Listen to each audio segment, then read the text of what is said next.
Wala ibang presidente ang naglakas loob gawin ito. Sa 47 taon, nagtayo sila ng puwersang gaya sa Hilagang Korea. Nakuha nilang bomba dahil sa dami ng armas, kaya walang gustong lumaban.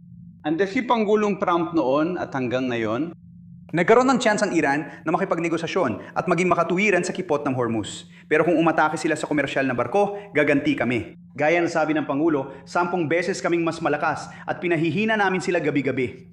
Hawak ng Pangulo ang lahat ng opsyon. Kung gusto nilang makipag-usap, ayos lang. Kung hindi, haharapin nila ang Departamento ng Digmaan. Handa kami.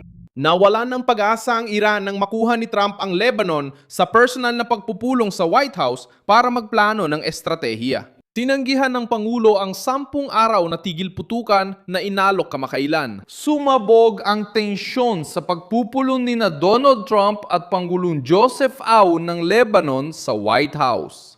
Habang hinahangad ng Tehran ang tigil putukan sa tulong ng mga regional na tagapamagitan, nakatanggap si Trump ng balita mula Beirut. Plano para tanggalin ang armas ng Hezbollah, palawakin ang kontrol ng Lebanese Army sa Timog at itulak ang pag-atras ng mga puwersa ng Israel. Hindi lang sa mga tagapamagitan, nagmula ang kahilingan para sa tigil putukan. Ayon sa mga source na nakausap ng Jerusalem Post, mismong Iran ang palihim na nagpasimula ng panukala at pagkatapos ay pinayagan ng mga opisyal mula Qatar, Egypt, Oman at Pakistan na iharap ang plano sa Estados Unidos. Nais ng Tehran ng 10 araw na tigil putukan para subukang ibalik ang pansamantalang kasunduang nawala matapos ang mga alitan sa kipot ng Hormuz. Tinawag ng mga opisyal ng gobyerno ni Trump ang ganitong forma na katawa-tawa at walang lohika. Ayon sa pagkakaintindi ko, ang panukala ay pigil putukan ng 10 araw. Oo, nabigo ang nakaraang tigil putukan. Kaya anong dahilan para umasa na magiging iba ang 10, 20, 13 o 4 na araw na tigil putukan? Wala namang nagbago sa sitwasyon. Mukhang mas lalo pang lumakas ang loob ng mga Iranian. Oo. Kaya baka makakuha ka ng 3 araw. Pwede mo at ito ang problema bukod pa sa militar. Ipagpalagay nating iaanunsyo ng presidente.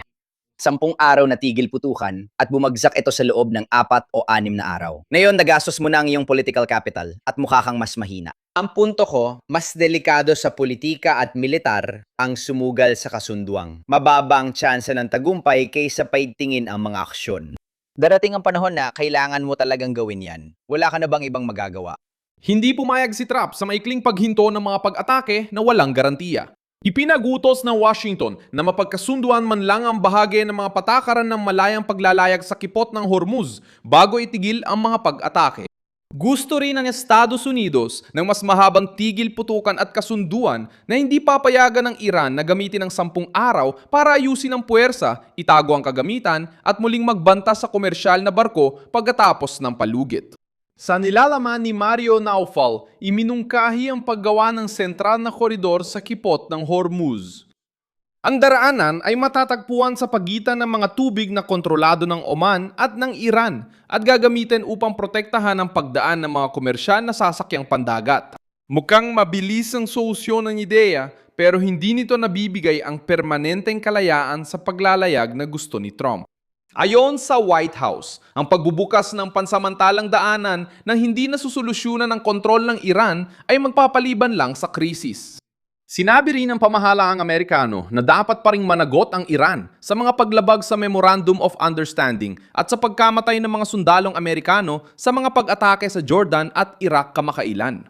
Ayon sa isang opisyal ng Estados Unidos, tuloy ang matitinding pag-atake hanggang sa magdesisyon si Trump ng iba. Sa video ng Clash Report, tinanong si Trump ng reporter tungkol sa kakulangan ng palatandaan na hihinto ang Iran sa pakikipaglaban. Sinagot ni Trump ang tanong at sinabi na may mga pag-uusap na hindi nakikita ng publiko. Gino, wala pong palatandaan hanggang tumigil ang Iran sa pakikipaglaban. At anong plano? Bumbahin hanggang oo. Walang indikasyon na titigil ang Iran sa pakikipaglaban. Ano ang plano? Bubumbahin sila hanggang sumuko? Paano mo malalaman kung walang palatandaan?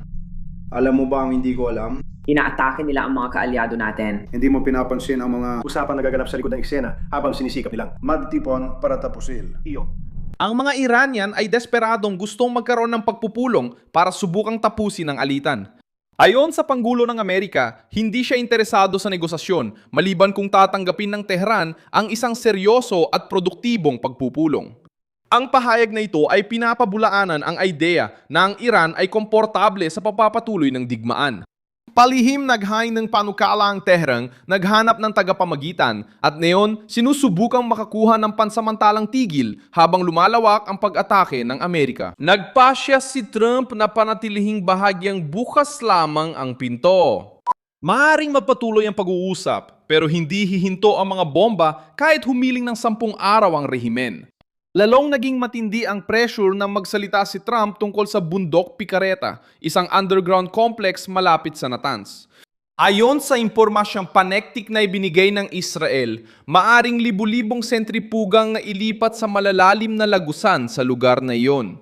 Sa video ng Clash Report, sinabi ni Trump na minomonitor ng US ang material at posibleng tamaan agad at malakas ang lugar na iyon. Inamin ni Trump na di pa kumpirmado ng Washington ang lahat ng laman ng bundok pero nagbabala siyang target pa rin ng lugar. Sa tingin mo ba ay inilipat ng Iran ang mga sentripugang nuklear sa bundok ng Pikaksi? At kapag sinabi mong hindi pa tayo tapos, ano pa ang kulang?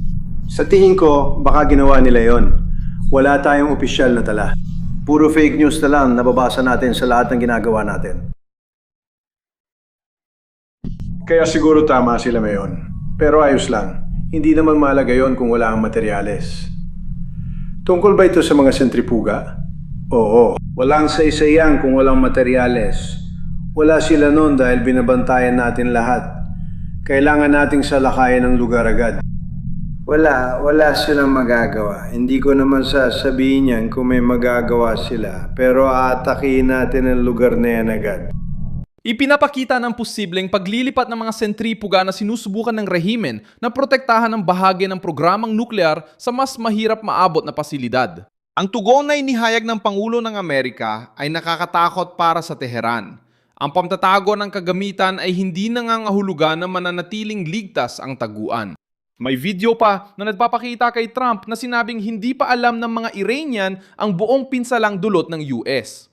Sabi niya, kung ititigil ang operasyon na yon, pwede na itong ideklarang malaking tagumpay. Ang mensahe ay hindi pa tapos ang kampanya at maaring pumasok sa mas mabigat na yugto kung mapapatuloy ang Tehran sa pagtutol sa mga kondisyon ng Washington. Na yon, tanging mga Iranian lang ang nakakaalam ng lawak ng pinsalang na idulot natin sa kanila.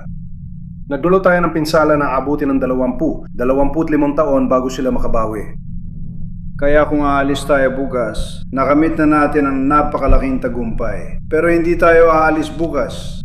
Ang kalihim ng digmaan, Pete Hegseth, ay binigyan diin na binigyan ng Iran ng mga pagkakataon para makipag-usap at magpakita ng pananagutan sa kipot ng Hormuz. Ayon sa kanya, kapag inaatake ng mga puwersa ng Iran ang kalakalan sa dagat, mas matindi ang tugon ng Estados Unidos. Ayon kay Hegseth, humihina gabi-gabi ang kakayahan ng rehimen, lalo na sa mga lugar na ginagamit sa pagbabanta sa mga barko, pagpapalipad ng drone at pag-operate ng misil malapit sa rutang pangkalakalan. Nakuha ni Trump ang Lebanon para sa kanyang estratehiyang panrehiyon. Dumating si Joseph Yaun sa White House, dalang nakasulat na panukalang alisin ang armas ng Hezbollah at ilagay sa kontrol ng Estado ng Lebanon ang seguridad. Unang bisita ng Pangulo ng Lebanon sa White House matapos halos 20 taon. Tinutukoy ni Aoun si Trump bilang autoridad na may sapat na kapangyarihang magbigay ng presyon sa Israel para sa unti-unting pag-atras at matiyak ang suporta sa hukbong Lebanese. Ilang oras bago ang pagpupulong, pumasok na ang mga sundalong Lebanese sa timog na lugar na saklaw ng kasunduang pinamagitan ng Estados Unidos. Kasama sa proseso ang mga sonang pansubok kung saan dapat maghanap ng mga armas ang hukbong Lebanese, buwagin ang mga istruktura ng Hezbollah at pigilan ng grupo na muling gamitin ang mga baryo para sa layuning militar. Ang ganap na pag-atras ng Israel ay nakadepende sa resulta ng mga operasyon, ngunit inilalagay nito ang mga opisyal na puwersa ng Lebanon sa mga lugar na dating hawak ng milisyang suportado ng Iran. Sa video ni Mario Naufal, makikita si Trump nakatabi si Aoun at pinupuri ang Pangulo ng Lebanon. Sinabi niya na lubos na iginagalang ang leader at maganda ang kanilang relasyon. Ikinararangal ko makasama ang Pangulo ng Lebanon na labis na iginagalang sa kanilang bansa at maging sa labas nito. Nag-usap na kami dati sa iba't ibang pagkakataon sa pamamagitan ng mga kinatawan at maganda ang aming relasyon. Sa tingin ko, ang Lebanon ay matagal nang pinahirapan bilang isang bansa. Mauusay ang grupo roon, guro, doktor, abogado. Hindi pumunta si Aoun sa Washington para ipagtanggol ang Hezbollah. Pinili niyang pahinain ang grupo, bawiin ang soberanya ng Lebanon at ilapit ang Beirut sa Estados Unidos. Nanghako si Trump na tutulungan ang Lebanon at sinabi niyang kailangan muling igalang ang bansa. Ang paglapit na ito ay isang masakit na pagkatalo para sa Iran dahil ang Hezbollah ay palaging isa sa mga pangunahing kasangkapan ng Tehran para puwersahin ng Israel at impluensyahan ang mga desisyon sa loob ng teritoryo ng Lebanon. Ngayon, ang presidente ng Lebanon ay humihingi ng suporta mula sa Amerika upang buwagin mismo ang armadong kapangyarihang ito. Nakagulat din ng sabihin ni Trump na pwede siyang direktang makipag-usap sa Hezbollah kung kailangan ni Aoun. Binanggit niya rin posibleng makilahok ang Syria sa laban sa grupo. Sa video ng Clash Report, pinuri ni Trump ang Pangulo ng Syria at sinabing matagal na nitong nilalabanan ang Hezbollah. Fanny Moraes, LBC TV Lebanon. Suportado mo pa ba ang pagpasok ng Syria sa Lebanon para alisin ang armas ng Hezbollah? Ibig mong sabihin, papasok at kikilos laban sa Hezbollah.